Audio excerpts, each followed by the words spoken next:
നിങ്ങൾ അവിശ്വസ്തരായിരിക്കുമ്പോഴും പറഞ്ഞേ, ദൈവം വിശ്വസ്തനായി തുടരും. എന്തെന്നാൽ തന്നെ തന്നെ നിഷേധിക്കുവാൻ അവന് കഴിയില്ല. നിങ്ങൾ അവിശ്വസ്തരായി തുടരുമ്പോഴും 2 തിമോത്തി 2:13 നിങ്ങൾ അവിശ്വസ്തരായി തുടരുമ്പോഴും ദൈവം വിശ്വസ്തനായി തുടരും. എന്തെന്നാൽ തന്നെ തന്നെ നിഷേധിക്കുവാൻ അവന് കഴിയില്ല. അപ്പൊ അതുകൊണ്ട് എന്തെങ്കിലും ഒരു പ്രത്യേക കാരണവശാൽ ഉടമ്പടിയിൽ എന്തെങ്കിലും ലംഘിച്ചെന്ന് തോന്നുന്നുണ്ട് നിങ്ങൾ ഡൗൺ ആകരുത്. പറഞ്ഞ അച്ഛൻ മനസ്സിലായില്ലേ? ചില ആൾക്കാർക്ക് അങ്ങനെ കുറ്റബോധമുണ്ട്. അയ്യോ ഞാൻ പ്രാർത്ഥനയ്ക്ക് താമസിച്ചു പോയില്ല, അയ്യോ ഉപവസിക്കാൻ ഒത്തില്ലല്ലോ എന്നൊക്കെ പറഞ്ഞുകൊണ്ട് ചില ആൾക്കാരൊക്കെ ഡൗൺ. അതിൻ്റെ ഉടമ്പടി പൊട്ടിപ്പോയി അങ്ങനെ ധരിക്കരുത്. അത് മണ്ടത്തരാ. എന്താ കാര്യം? 2 തിമോത്തി 2:13 എന്താണ്? നമ്മൾ അവിശ്വസ്തരായാൽ, ഉടമ്പടി വിശ്വസ്തയുടെ പ്രാർത്ഥനമാണ്, പ്രെയർ ഓഫ് ഫിഡലിറ്റിയാണ്. അതാണ് എൻ്റെ ഗ്യാരണ്ടി എന്ന് പറയണത്. കാര്യം എന്താ? അത് 2 തിമോത്തി 2:13 മറക്കരുത്. എന്താണ്? നമ്മൾ അവിശ്വസ്തരായാലും അവൻ വിശ്വസ്തനായി തുടരും. ഇത് ബയലാട്രൽ എഗ്രിമെൻ്റ് അല്ലേ, ഉഭയകക്ഷിയല്ലേ. ഇപ്പം 2 പേരുണ്ടല്ലോ. അപ്പോൾ ഒരാളിൽ തെറ്റിപ്പോയാലും, ഇപ്പം നിൻ്റെ അപ്പൻ മരിച്ചു, അല്ലെങ്കിൽ നിങ്ങൾ ആശുപത്രിയിലായിരുന്നു, ഇപ്പോൾ ഗർഭ ചേച്ചി വന്നിട്ടുണ്ടായിരുന്നു, ആശുപത്രിയിലായിരുന്നു എന്ന് പറഞ്ഞു, തുണ സഹോദരിയായിട്ട് പോയാണെന്ന് തോന്നണു. അപ്പം അവർക്ക് വരാൻ ഒത്തില്ല. അപ്പോൾ അവർ വിചാരിച്ചു എൻ്റെ ഉടമ്പടി തീർന്നെന്ന് വിചാരിക്കും. അങ്ങനെ തീരത്തില്ല. എന്താ കാര്യം? കർത്താവ് അത് കണ്ടിന്യൂ ചെയ്യും. അത് നീ മനസ്സിലാക്കണം. ദൈവത്തെ ജീവനെപ്പോലെ കാണുകയും ജീവനുള്ള വ്യക്തികളോട് ഇടപെടുന്നതിനേക്കാൾ സത്യസന്ധമായി ദൈവം ഇപ്പോൾ അവൾ എന്നാ പറയണത്, ആ കൊച്ചിൻ്റെ സാക്ഷി എനിക്ക് ഭയങ്കര ഇഷ്ടപ്പെട്ടായിരുന്നു. ഒരു 10 ഏക്കർ മുല്ലപ്പൂ തോട്ടത്തിൽ നിൽക്കണ പോലെ ഒരു സ്മെല്ല് എൻ്റെ തലച്ചോറിലൊക്കെ ഇടിച്ച് കയറിയെന്നല്ല പറയണത്. അച്ഛല അതൊക്കെ അനുഭവിക്കുന്ന ഒത്തിരി ആൾക്കാരുന്നുണ്ട്. ഒരു സെക്കൻഡാണത്, 1 സെക്കൻഡാ അച്ഛാ. പ്രസൻസ് ഒരു ഹൈ പറഞ്ഞിട്ട് പോണതാ. എന്നിട്ട് അതിൻ്റെ അർത്ഥം എന്താ? നീ വിഷമിക്കണ്ട, ഞാൻ ചുറ്റുവട്ടത്തിൽ തന്നെ ഉണ്ട്. അത് ഈ മുല്ലപ്പൂ മാത്രമല്ല, നിങ്ങൾക്ക് എല്ലാവർക്കും ഓരോ തരത്തിലുള്ള ഫീലിംഗ് ഉണ്ടാവും. നിങ്ങളത് ശ്രദ്ധിക്കാഞ്ഞിട്ടാണ്. ചില സമയത്ത് ഞാൻ സ്വരം കേൾക്കും, നിങ്ങൾക്കും സ്വരം കേൾക്കും. പക്ഷെ അത് ദൈവത്തിൻ്റെ സ്വരമാണെന്ന് അറിയണ്ടേ? ഈ ബഹളത്തിനിടെ അറിയത്തില്ലല്ലോ. പക്ഷെ നമ്മൾ ദൈവത്തെ തന്നെ ശ്രദ്ധിച്ചു പോണ ഒരാളാണ്.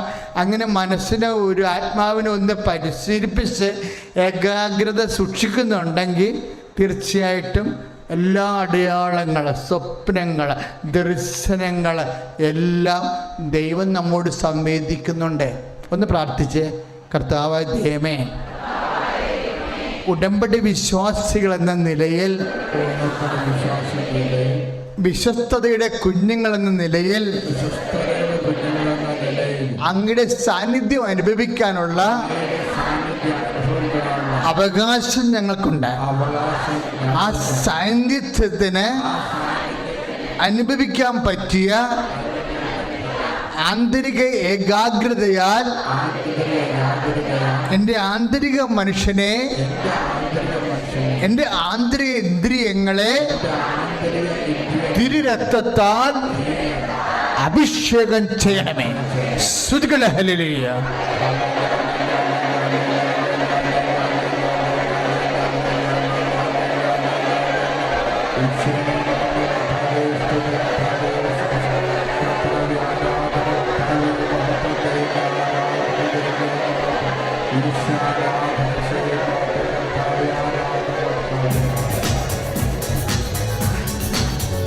ഇന്നും ജീവിക്കുന്ന യേശുവിന്റെ സാന്നിധ്യത്തിൽ കരങ്ങളടച്ചുകൊണ്ട് ഇന്നും ജീവിക്കുന്ന യേശുവിന്റെ സാന്നിധ്യത്തിൽ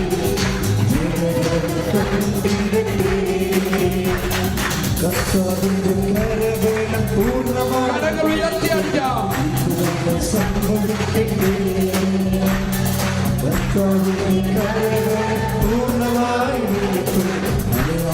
സംഭവിക്കണമേ. പരിശുദ്ധ പരമ ദിവ്യകാരുണ്യത്തിന് ഇപ്പൊ നിങ്ങൾ ഇപ്പൊ അച്ഛൻ ചിലരെന്നോട് പറയും, അച്ഛാ വീടില്ല എന്ന് പറയാം. അപ്പം ഞാൻ തിരിച്ചെന്നാ ചോദിക്കണേ, സ്ഥലമുണ്ടോ എന്ന് ചോദിക്കൂ. അപ്പോൾ അവർ സ്ഥലമില്ല, കടമാണെന്ന് പറയും. സ്ഥലമില്ല, കടമാണെന്ന് പറയും. അപ്പോഴും കൈവച്ച് പ്രാർത്ഥിക്കും. എന്താ കാര്യം എന്നറിയാമോ? ഈ ദൈവത്തിൻ്റെ കയ്യിൽ ദൈവം എന്ന് പറയുന്നത് എന്താ? അനന്തമായ സാധ്യതയാണ്. അതെപ്പോഴും ഓർത്തേക്കണം. കർത്താവ് ചോര വിയർക്കുമ്പോൾ പരിശുദ്ധാത്മാവ് പറഞ്ഞത് എന്താ? ദൈവം അനന്തമായ സാധ്യതയാണെന്നാണ് പറഞ്ഞത്. ഇപ്പം മർക്കോസ് 13 നാം വായിക്കണില്ലേ? പിതാവേ അങ്ങേക്ക് ഒന്ന് ശ്രദ്ധിച്ച മക്കളെ, യേശുവേ സ്തോത്രം, ഹല്ലേലൂയ.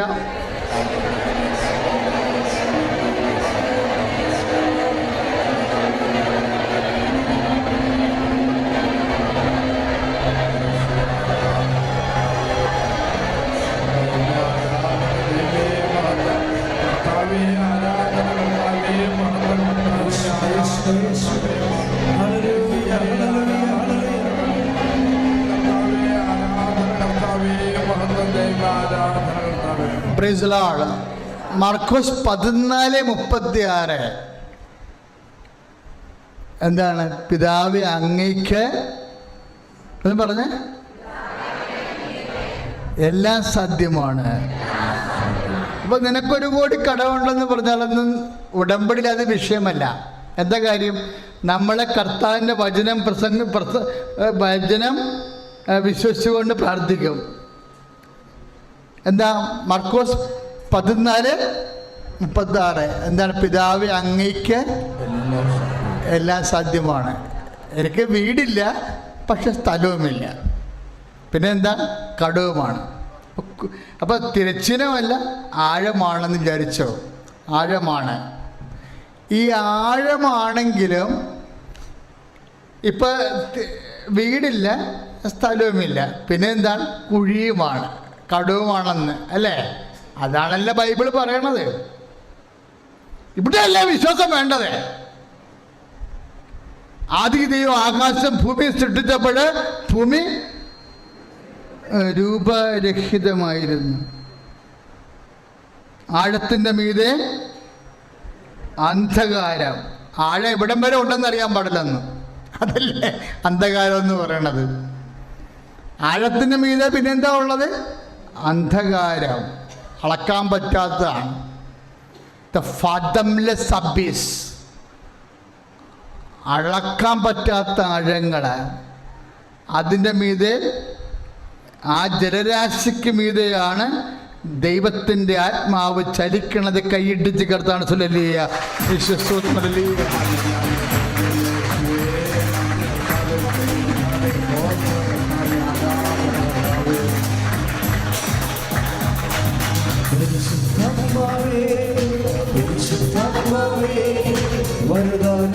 അഭിഷേകം കൊണ്ട്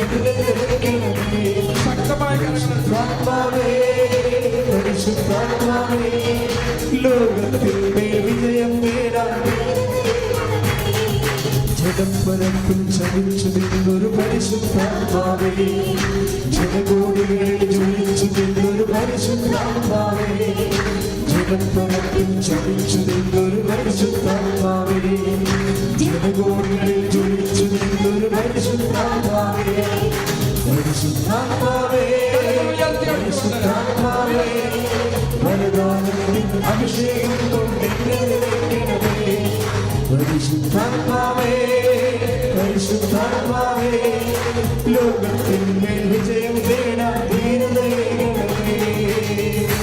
പരിശുദ്ധ പരമ ദിവ്യകാരുണ്യത്തിന് മക്കളെ, അച്ഛനിലൂടെ ഇപ്പം ഈശോ സംസാരിച്ചുകൊണ്ടിരിക്കുന്നത് എന്തിനാണെന്ന് അറിയാവോ? എന്തെങ്കിലും നിൻ്റെ കയ്യിൽ വേണമെന്നൊരു നിർബന്ധവുമില്ല. പിന്നെന്താ വേണ്ടത്?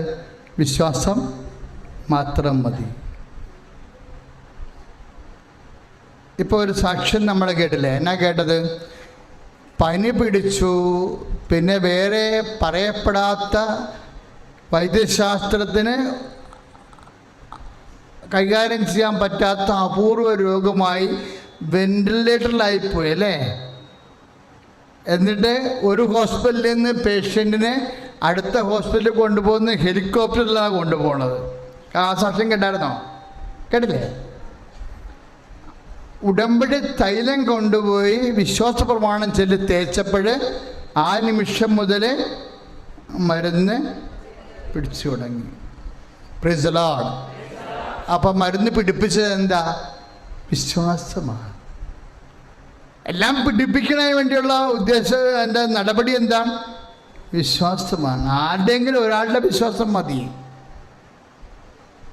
ഇന്ത്യയിലിരുന്ന് വിശ്വസിച്ചാൽ മതി. സ്റ്റേറ്റിലെ രോഗിയിൽ മരുന്ന് പിടിച്ചോളൂ. ആ ശാസ്ത്രം കണ്ടുപിടിച്ചിട്ടില്ല. അത് കർത്താവിൻ്റെ കയ്യിൽ തന്നെയാണ്. സ്തുതിയുടെ ഹല്ലേലൂയ.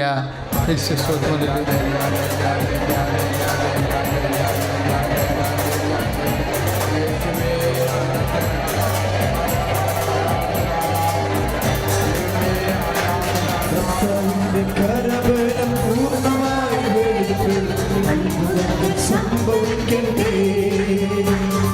കർത്താവിന്റെ കരബലം പൂർണ്ണമായി വെളിപ്പെട്ട് അത്ഭുതങ്ങൾ സംഭവിക്കട്ടെ. ഇന്നിവിടെ ഈ നിമിഷം ദൈവശക്തി വെളിപ്പെടട്ടെ. ഇന്നിവിടെ ഈ നിമിഷം ദൈവശക്തി വെളിപ്പെടട്ടെ. വീണ്ടും ജീവിക്കുന്ന യേശുവിന്റെ സാന്നിധ്യത്തെ ജനങ്ങൾ കണ്ടിടട്ടെ. വീണ്ടും ജീവിക്കുന്ന യേശുവിന്റെ സാന്നിധ്യത്തെ ജനങ്ങൾ കണ്ടിടട്ടെ. Price the Lord. പരിശുദ്ധ അമ്മയ്ക്കും തിരുക്കുമാരനും കോടാനുകൂടി നന്ദി പറയുന്നു. എൻ്റെ വീട് ഇടുക്കി ജില്ലയിൽ കട്ടപ്പനയ്ക്കടുത്ത് ശാന്തിഗ്രാം ഇടവകയിൽ നിന്ന് വരുന്നു. ഞാൻ ഉടമ്പടി എടുത്തത് 2024 ഏപ്രിൽ 14 ആയിരുന്നു. ഉടമ്പടി എടുക്കാനുള്ള കാരണം, എനിക്കൊരു 10-12 വർഷം മുമ്പ് എനിക്കൊരു കൃപാസനം പത്രം കിട്ടിയിരുന്നു. അന്ന് ഞാനത് വായിച്ചെങ്കിലും എനിക്കതിനെ പ്രത്യേകിച്ചൊന്നും തോന്നില്ല. ഒരു ധ്യാനകേന്ദ്രം എന്ന് മാത്രമേ എനിക്ക് തോന്നിയുള്ളൂ. പിന്നെ അതിന് ശേഷം ഒരു 5-6 വർഷമായിട്ട് തുടരെ എനിക്ക് പത്രം കിട്ടാറുണ്ടായിരുന്നു. അപ്പോൾ അതിൽ വായിച്ചപ്പോഴെല്ലാം എനിക്ക് തോന്നി, അതിനകത്ത് അസാധ്യ കാര്യങ്ങളാണല്ലോ ഇതിനകത്തെല്ലാം നടക്കുന്നത്. സാക്ഷ്യം വായിക്കുന്നിടത്തോളം വായിക്കുന്നത് മൊത്തം വായിക്കുമ്പോൾ എനിക്ക് മനസ്സിലായി, മൊത്തം അസാധ്യ, ദൈവത്തിന് മാത്രമേ സാധിക്കത്തുള്ളൂ, ഇത് മനുഷ്യന് ഒരിക്കലും സാധിക്കാൻ പറ്റാത്ത കാര്യങ്ങളാണല്ലോ ഈ നടക്കുന്നതെന്ന് എനിക്ക് മനസ്സിലായി. അങ്ങനെയായി എനിക്കും ഇവിടെ വരണമെന്ന് എനിക്ക് തോന്നി. അങ്ങനെ എനിക്ക് വരാൻ ഭയങ്കര ആഗ്രഹമുണ്ടായിരുന്നു. അങ്ങനെ ഇവിടെ വന്നു. ഇവിടെ വന്ന എല്ലാവരെ പോലെ ഞാനും 4 നിയോഗങ്ങൾ വെച്ചിരുന്നു. അപ്പം ഒന്നാമത്തെ നിയോഗം വെച്ചിരുന്നത്, എനിക്ക് അലർജിയുടെ അസുഖം ഉണ്ടായിരുന്നു. 10-15 വർഷമായിട്ട് തുമ്മലും, രാവിലെ എണീക്കുമ്പോൾ ഒരു 6 മണിക്കൊക്കെ മുമ്പ് എഴുന്നേറ്റാൽ ഭയങ്കര തുമ്മലും ചീറ്റലും ഭയങ്കര പ്രശ്നങ്ങളായിരുന്നു. അപ്പം ഞാൻ ഉടമ്പടി എടുത്തിട്ട് പോയി കഴിഞ്ഞപ്പോൾ ഓർത്തു, അയ്യോ എങ്ങനെ 6 മണിക്ക് മുമ്പ് എഴുന്നേറ്റ് ഈ ഉടമ്പടി പ്രാർത്ഥന ചെല്ലുകയും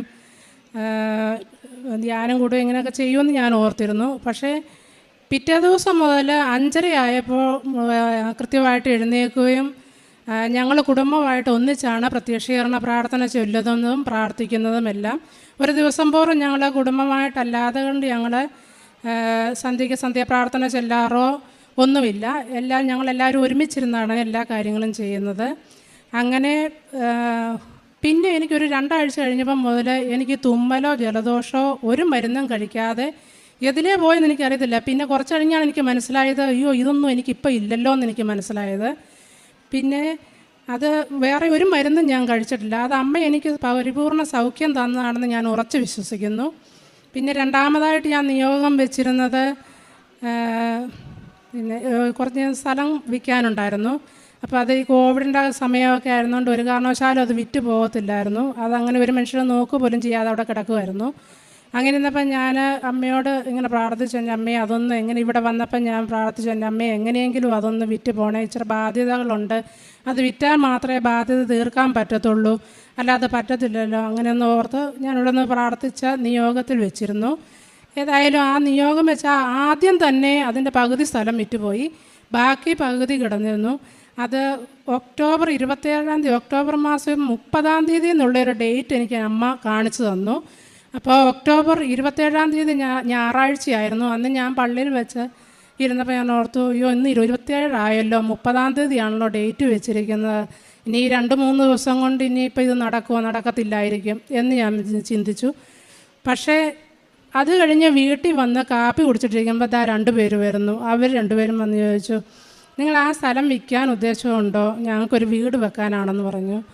അപ്പോൾ തന്നെ അത് പറഞ്ഞ് ധാരണയാകുകയും പിറ്റേ ദിവസം 28 അതിന് അഡ്വാൻസ് ടോക്കൺ തന്നു. 30 തന്നെ അത് ആധാരം ചെയ്യുകയും ചെയ്തു. അത് അമ്മ തന്ന വലിയ അനുഗ്രഹമാണ്. ഒക്ടോബർ 30 എന്നുള്ള ഡേറ്റാണ് അമ്മ എനിക്ക് കാണിച്ചു തന്ന്. ആ 30 തന്നെ ഇത് ആധാരം ചെയ്യാമെന്ന് പറഞ്ഞാൽ അമ്മ സാധിച്ചു തന്നല്ലെങ്കിൽ ഒരിക്കലും അത് നടക്കത്തില്ല. അത് ഞാനത് ഉറച്ചു വിശ്വസിക്കുന്നു. പിന്നെ മൂന്നാമതായിട്ട് ഞാൻ വെച്ചിരുന്ന നിയോഗം, കഴിഞ്ഞ വർഷം കാലാവസ്ഥ എല്ലാവർക്കും അറിയാം പ്രതികൂലമായിരുന്നു. അത് കാരണം ഏലകൃഷിയാണ് ഞങ്ങൾക്ക്. അപ്പോൾ ഏലത്തിൻ്റെ കൃഷിയിൽ ഏലമൊക്കെ വളരെ മോശമായിട്ട് നിൽക്കുന്ന കാലാവസ്ഥയായിരുന്നു. അപ്പം ഞാനിങ്ങനെ പ്രാർത്ഥിച്ചു, എൻ്റെ അമ്മയെ നല്ല വിളവ് തരണേ, ഞങ്ങളെ അനുഗ്രഹിക്കണമേ, കൃഷി മോശമായ ഞങ്ങളുടെ കാര്യങ്ങളെല്ലാം മൊത്തം അവതാളത്തിലാകും എന്ന് ഞാനിങ്ങനെ ഓർത്ത് പ്രാർത്ഥിച്ചുകൊണ്ടിരുന്നു. എന്നിട്ട് ഞങ്ങൾ ഉടമ്പടി ഉപ്പ് കൊണ്ട് സ്ഥലത്തിൻ്റെ 4 മൂലയിലും കൊണ്ട് ഇടുകയും പ്രാർത്ഥിക്കുകയും ചെയ്തു. ഏതായാലും അത്ഭുതം എന്ന് പറയട്ടെ, വിളവെടുപ്പിൻ്റെ സമയമാകുമ്പോൾ 500 കിലോ പച്ചക്കായ് കിട്ടുകയുള്ളെങ്കിൽ അത് ഞങ്ങൾക്ക് 1000 കിലോ ആയിട്ട് അത് പരിശുദ്ധ അമ്മ ഞങ്ങൾക്ക് നൽകി അനുഗ്രഹിച്ചു.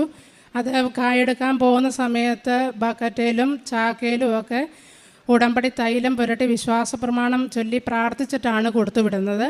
തിരിച്ചു വരുമ്പോൾ ഞങ്ങൾക്ക് പ്രതീക്ഷിക്കുന്നതിലും കൂടുതൽ എങ്ങനെയാണെങ്കിലും ഞങ്ങൾക്ക് നൽകി ദൈവം അനുഗ്രഹിച്ചുകൊണ്ടിരുന്നു. അതിനും ഈശോയ്ക്കും അമ്മയ്ക്കും 1000 നന്ദി പറയുന്നു. പിന്നെ 4മതായി വെച്ചിരുന്നത് ഈ മകളുടെ ജോലിയുടെ കാര്യത്തിനാണ്. എല്ലാവർക്കും അറിയാം, സെൻട്രൽ ഗവൺമെൻറ് ജോലിക്ക് വേണ്ടി പരിശ്രമിക്കുന്ന എല്ലാവർക്കും അറിയാം, അത്ര എളുപ്പമുള്ള കാര്യമല്ല, ഭയങ്കര ബുദ്ധിമുട്ടാണത് കിട്ടണമെന്നറിയാം. ഏതായാലും ഒറ്റ അറ്റംപ്റ്റിൽ തന്നെ അത് അമ്മ നൽകി അനുഗ്രഹിച്ചു. അതിൻ്റെ സാക്ഷ്യം മകൾ പറയും. പിന്നെ ചെറുതും വലുതുമായ ഒരുപാട് അനുഗ്രഹങ്ങൾ അമ്മ ഞങ്ങൾക്ക് തന്നു. ഈ ഷോയിലൂടെ ഞങ്ങൾക്ക് സാധിച്ചു തന്നു. എന്തെങ്കിലും ഒരു ചെറിയ അസുഖങ്ങളോ അസ്വസ്ഥതകളോ ഉണ്ടായാൽ, കാലിന് വേദനയോ കൈക്ക് വേദനയോ എന്തെങ്കിലും പ്രശ്നമുണ്ടായാൽ അപ്പോഴേ ഞാൻ ഉടമ്പടി തൈലം എടുത്ത് വിശ്വാസ പ്രമാണം ചൊല്ലി പ്രാർത്ഥിക്കും. അത് ആ സെക്കൻഡിൽ തന്നെ, പിന്നെ അത് എതിലേ പോയെന്നറിയത്തില്ല, അത് തന്നെ അതെനിക്ക് പരിപൂർണ്ണ സൗഖ്യം തരുകയും ചെയ്യും. അത് എനിക്കെന്നല്ല, ഞങ്ങൾക്ക് എല്ലാവർക്കും, ഞങ്ങളുടെ കുടുംബത്തിലെല്ലാവർക്കും. ഞങ്ങളെല്ലാവരും വളരെ വിശ്വാസത്തോടുകൂടി തന്നെയാണ് ജീവിക്കുന്നത്. മകനാണെങ്കിൽ ഒരു മകനാണുള്ളത്. അവൻ എല്ലാ ദിവസവും രാവിലെ പള്ളിയിൽ പോവുകയും പ്രാർത്ഥിക്കുകയും എല്ലാം ചെയ്യും. ഒരു ദിവസം പോലും പള്ളിയിൽ പോകാനൊന്നും ഒരു ദിവസം പോലും മുടക്കം കാണിക്കാറില്ല. ഞങ്ങൾക്ക് ഇച്ചിരി ദൂരമായതുകൊണ്ട് ഞങ്ങൾ എല്ലാ ദിവസവും പള്ളിയിൽ പോക്ക് നടക്കത്തില്ല. മകൻ മാത്രമേ എന്നും പോകാറുള്ളൂ. പിന്നെ മകൾക്ക് കിട്ടിയ അനുഭവം മകൾ പറയും. 2024 ഏപ്രിലിൽ അമ്മ കൃപാസനത്തിൽ വന്നപ്പം ഞാൻ കൃപാസനത്തെക്കുറിച്ച് കേട്ടിട്ടുണ്ട്. ഇങ്ങനെ ഈ പറഞ്ഞ പോലെ ഇവിടെ പലരും പറഞ്ഞു ട്രോൾ വീഡിയോകൾ കണ്ടിട്ടാണ്. ഞാനും അങ്ങനെ ഒരു ട്രോൾ വീഡിയോ കണ്ടിട്ടുണ്ട്. അപ്പം ഞാനിങ്ങനെ വിചാരിച്ചിട്ടുണ്ട്, ഉപ്പ്, പത്രം, എന്ത് മെറ്റീരിയലിസ്റ്റിക് ആയിട്ടുള്ള വിശ്വാസമാണെന്ന് ഞാൻ പലപ്പോഴും ചിന്തിച്ചിട്ടുണ്ട്. പക്ഷെ ഞാൻ പുറത്ത് പറഞ്ഞിട്ടില്ല, നിന്ദിച്ചിട്ടില്ല, പക്ഷേ വന്ദിച്ചിട്ടുമില്ല. അങ്ങനെ ഒരു ഇതിലാണ് നിൽക്കുന്നത്. അപ്പം അമ്മ കൃപാസനത്തിൽ പോവാന്ന് പറഞ്ഞു കഴിഞ്ഞപ്പം ഞാനിങ്ങനെ അമ്മയ്ക്ക് സന്തോഷം, അമ്മയ്ക്കിപ്പം അതുകൊണ്ട് സന്തോഷം കിട്ടുന്നുണ്ടെങ്കിൽ അമ്മ പൊക്കോട്ടെ എന്നല്ലാണ്ട് ഞാൻ അതിനെക്കുറിച്ച് വിശ്വസിക്കുന്ന ഒരു കാര്യത്തെക്കുറിച്ച് ഞാൻ ജീവിതത്തിൽ ചിന്തിച്ചിട്ടില്ല. അപ്പം അമ്മ പോയിട്ട് ഞാൻ അപ്പം SSC കോച്ചിങ്ങുമായിട്ട് ബന്ധപ്പെട്ട് തിരുവനന്തപുരത്താണ്. അപ്പം ഞാൻ ആ പ്രാവശ്യം വീട്ടിൽ വന്നു കഴിഞ്ഞപ്പോൾ അമ്മ ഇങ്ങനെ പോയതും ഇങ്ങനെ ഉടമ്പടി എടുത്തതും ഒക്കെ പറഞ്ഞു. പക്ഷെ ഞാൻ അതിൻ്റെ ഒത്തിരി ഇൻട്രസ്റ്റ് കാണിച്ചില്ല, എന്താണെന്നറിയാനോ ഒന്നും. അത് കഴിഞ്ഞ് പിന്നീട് ഇങ്ങനെ അമ്മ പല പ്രാവശ്യങ്ങളിലായിട്ട് ഇങ്ങനെ, അന്ന് എനിക്ക് അമ്മ തൈലം തന്നു വിട്ടു. ഇവിടുന്ന് കിട്ടിയ തൈലം എനിക്ക് തന്നു വിട്ടു. നീ എന്തെങ്കിലും ഒരു പരീക്ഷയ്ക്ക് പോകുമ്പോഴോ എന്തെങ്കിലും ഒരു കാര്യത്തിന് പോകുമ്പോഴോ നീ ഇത് തേച്ചിട്ട് ഇത് വെച്ച് കുരിശ് വരച്ചിട്ട് നീ പോകണം എന്ന് പറഞ്ഞു. അപ്പം അത് ഞാൻ അനുസരിക്കുന്നുണ്ടായിരുന്നു. ഇപ്പം എന്തെങ്കിലും എനിക്കൊരു വിഷമം ഉണ്ടാകുമ്പോഴോ അല്ലെങ്കിൽ എനിക്കൊരു ദിവസം പഠിക്കാൻ പറ്റുന്നില്ലെങ്കിലോ ഞാൻ രാവിലെ ഈ തൈലം എടുത്ത് എൻ്റെ ബാഗിലുണ്ടാവും. അത് തൈലം എടുത്ത് ഞാൻ കുരിശ് വരച്ചിട്ട് അന്ന് എനിക്ക് പഠിക്കാൻ പറ്റും. ഇപ്പം എനിക്ക് എന്തൊരു ബുദ്ധിമുട്ടുണ്ടെങ്കിലും എനിക്ക് അന്ന് പഠിക്കാൻ പറ്റും. അപ്പം അങ്ങനെ ഞാൻ ചെയ്യുന്നുണ്ടായിരുന്നു. എന്നിട്ട് ഞാൻ നോക്കിക്കൊണ്ടിരുന്നത് SSC CGL എന്ന് പറഞ്ഞൊരു എക്സാം ആയിരുന്നു. അപ്പം ഓഗസ്റ്റ് മാസം 2024 ഓഗസ്റ്റ് മാസം എനിക്കൊരു ഓഗസ്റ്റ് 6-ാം തീയതി എനിക്ക് ഒരു ചെറിയ പനി വന്നു കുറയുന്നില്ല. 6ആയി 7ആയി 8ആയി പനി കുറയുന്നില്ല. അപ്പം ഞാൻ ഹോസ്പിറ്റലിൽ പോയപ്പം ഇങ്ങനെ എൻ്റെ ഹോസ്റ്റലിൽ തന്നെയുള്ള 1-2 കുട്ടികൾക്ക് ഡെങ്കി ഉണ്ടായിരുന്നു. അപ്പോൾ അവരെന്നോട് പറഞ്ഞു കൗണ്ട് ചെക്ക് ചെയ്യാൻ പറഞ്ഞു. കൗണ്ട് ചെക്ക് ചെയ്തു. പ്ലേറ്റ്ലെറ്റ്സിൻ്റെ കൗണ്ട് കുറവാണ്. ഡോക്ടറെ കണ്ടു. അപ്പം ഡോക്ടർ പറഞ്ഞു പ്ലേറ്റ്ലെറ്റ്സിൻ്റെ കൗണ്ട് കുറയുന്നത് ഇപ്പം വൈറൽ ഫീവറിനും വരുന്നുണ്ട്, ഡെങ്കി തന്നെയാണോ എന്ന് പറയാനായിട്ടില്ല. എന്തായാലും ഒന്നോടെ കൗണ്ട് ചെക്ക് ചെയ്യാൻ പറഞ്ഞു. വീണ്ടും കൗണ്ട് ചെക്ക് ചെയ്തു, കുറഞ്ഞു. ഞാൻ വീട്ടിലേക്ക് പോന്നു. വീട്ടിൽ വന്നു, വീണ്ടും കൗണ്ട് ചെക്ക് ചെയ്തു, വീണ്ടും കുറഞ്ഞുകൊണ്ടിരിക്കുക. അപ്പം ഹോസ്പിറ്റലിൽ അഡ്മിറ്റ് ആക്കി. അപ്പം എനിക്ക് ഭയങ്കര ടെൻഷനായി. കാരണം അന്ന് ഡേറ്റ് വന്നു, സെപ്റ്റംബർ 9 തൊട്ടിട്ട് CGLൻ്റെ എക്സാം ആരംഭിക്കുകയാണ്. ഈ എക്സാം ബേസിക്കലി ഭയങ്കര നമ്മൾ എത്രത്തോളം കൺസിസ്റ്റൻ്റ് ആയിട്ട് വർക്ക് ചെയ്യുന്നു അതിനനുസരിച്ച് മാത്രം കിട്ടുന്നൊരു എക്സാമാണ്. അപ്പം ഒരു ദിവസം പഠിക്കുന്നില്ലെങ്കിൽ അതിൻ്റെ വില കൊടുക്കേണ്ട വരും എന്നുള്ളത് എനിക്ക് നന്നായിട്ട് അറിയാം. അപ്പം ഞാനിങ്ങനെ ഹോസ്പിറ്റലിൽ ഇരുന്നപ്പോൾ ഇങ്ങനെ കരഞ്ഞുകൊണ്ടിരിക്കുക. എനിക്ക് പേടിയാവുക. ഇതിപ്പോൾ അടുത്ത ഒരു മാസത്തിൽ എക്സാം പോവാ. ഞാനിങ്ങനെ ഹോസ്പിറ്റലിൽ എത്ര ദിവസം എൻ്റെ ഹോസ്പിറ്റൽ വാസം നീളുന്നു അത്രത്തോളം ഇതെനിക്ക് പറ്റത്തില്ലെന്നുള്ള കാര്യം എനിക്ക് ഉറപ്പാണ്. അപ്പം ഇങ്ങനെ അമ്മ അപ്പോഴും ഇരുന്ന് ഇങ്ങനെ സാക്ഷ്യം കേട്ടോണ്ടിരിക്കുക. അപ്പം അച്ഛൻ ഇങ്ങനെ അമ്മയോട് പറഞ്ഞു ഇവിടെ വരുന്നവർക്കൊക്കെ 6-7 തവണയൊക്കെ 6-7 കാര്യങ്ങളൊക്കെ ഇങ്ങനെ മാതാവ് നടത്തി കൊടുക്കുക, എല്ലാം മാതാവ് അറിഞ്ഞ് കാണിക്കുക, നമുക്ക് മാത്രം എന്താ ഇങ്ങനെ എന്നിങ്ങനെ ചോദിച്ചു. അപ്പം അമ്മ ഇങ്ങനെ പറയുന്നുണ്ട് ഇല്ല ഇത് നമ്മുടെ കാര്യങ്ങളും മാതാവ് നടത്തി തരും എന്ന് പറഞ്ഞു. അപ്പം അമ്മ ഇങ്ങനെ സാക്ഷ്യം കേൾക്കുന്നുണ്ട്. അപ്പോഴാണ് ഞാൻ ആദ്യമായിട്ട് ഈ സാക്ഷ്യങ്ങളൊക്കെ ശ്രദ്ധയോടെ കേട്ട് തുടങ്ങുന്നത്. എന്നിട്ട് ഇങ്ങനെ പിറ്റേ ദിവസം രാവിലെ കൗണ്ട് ചെക്ക് ചെയ്യാൻ വേണ്ടിയിട്ട് സിസ്റ്റർ വന്നു കഴിഞ്ഞപ്പോഴത്തേക്കും അമ്മ പറഞ്ഞു ഇന്ന് കൗണ്ട് കൂടിയിരിക്കും, നീ നോക്കിക്കോ എന്ന് പറഞ്ഞു. ശരിയായിരുന്നു. അന്ന് 11 മണിയായപ്പോൾ റിസൾട്ട് വന്നപ്പോൾ എൻ്റെ കൗണ്ട് 10,000 കൗണ്ട് കൂടി. പിറ്റേ ദിവസം ഇതുപോലെ പറഞ്ഞു ഇനി കൂടുകയേ ഉള്ളൂ എന്ന് പറഞ്ഞു. എനിക്ക് അപ്പോഴും ടെൻഷനാണ്. കാരണം ഇത് കുറയോ എന്നുള്ളത് എനിക്ക് പേടിയുണ്ട്. അപ്പോഴും അമ്മ പറഞ്ഞു ഇല്ല കൂടുകയേ ഉള്ളൂ എന്ന് പറഞ്ഞു. 4 ദിവസം 10,000 വെച്ച് കൂടി.